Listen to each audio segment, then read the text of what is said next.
U.S. Army experiments with high-altitude balloons over Baltic region. The U.S. Army is sending high-altitude balloons over northern Europe this month, launching a micro-high-altitude balloon training exercise from Sweden that will conclude with recovery operations in Latvia after roughly 24 to 30 hours of flight. Soldiers assigned to Multi-Domain Command Europe are conducting the event in early May 2026 in coordination with NATO allies and host nation authorities. The balloons will operate between approximately 60,000 and 70,000 feet, well above commercial air traffic and most military aircraft, where the Army is testing sensing and communications technologies intended to improve operational awareness. Across the European theater, the activity runs in approved airspace and was coordinated closely with Swedish and Latvian authorities before a single balloon left the ground.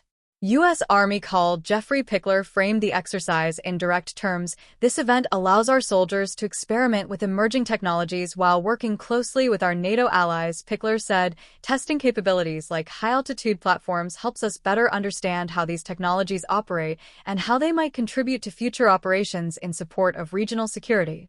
The training connects explicitly to the Eastern Flank Deterrence Initiative, the USAID effort to deepen military capability along NATO's eastern border. With Russia, the Baltic region stretching from Estonia down through Latvia and Lithuania to Poland has become one of the alliance's most heavily reinforced corridors since Russia's full-scale invasion of Ukraine in 2022, putting persistent high-altitude sensing platforms over that corridor, even experimental ones, adds a layer of overhead awareness that complements ground-based radar and lower-altitude drone coverage. The Army describes the exercise as part of ongoing experimentation with emerging technologies, with lessons learned to be shared with NATO partners to strengthen collective awareness and interoperability.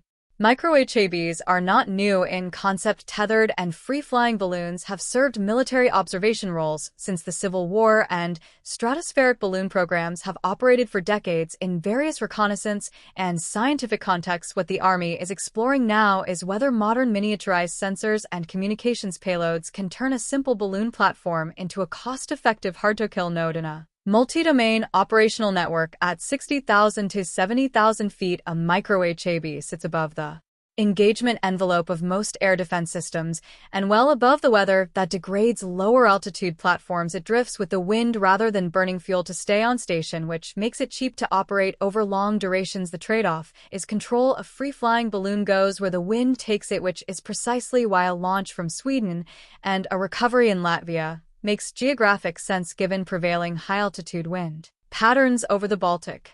The Sweden-to-Latvia flight path also carries political significance that the Army almost certainly did not overlook. Sweden joined NATO in March 2024, becoming the alliance's 32nd member after more than 200 years of military non-alignment, conducting a joint high-altitude balloon experiment that originates on Swedish soil and recovers in Latvia, a founding member of the alliance's Eastern Flank. Threads together old and new members in a single operational activity. It is the kind of quiet, practical integration that builds the procedural familiarity that larger exercises formalize. High-altitude balloons were once a Cold War curiosity and a weather forecaster's tool. The Army's May 2026 exercise over the Baltic suggests they are becoming something more deliberate than that.